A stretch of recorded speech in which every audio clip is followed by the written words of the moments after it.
Hello everyone. In today's video, I'm going to show you how to change the size of your desktop icons in Windows 11. You can make your icons bigger or smaller depending on your preference. There are two ways to do this. Method 1.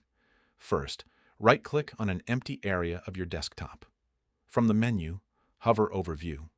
Here you can choose between large icons, medium icons, or small icons. This method is quick and easy, but you only have 3 size options. But what if you want your icons to be even bigger than the large option or smaller than the small option? That brings us to the second method. Method 2. Hold down the Ctrl key on your keyboard and scroll up or down using your mouse. As you can see, you can now adjust the icon size more precisely, making the icons much bigger or smaller than the standard options.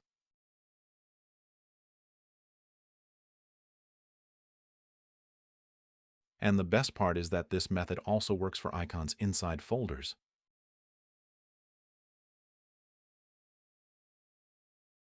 And that's it. Found this useful? Smash that subscribe button.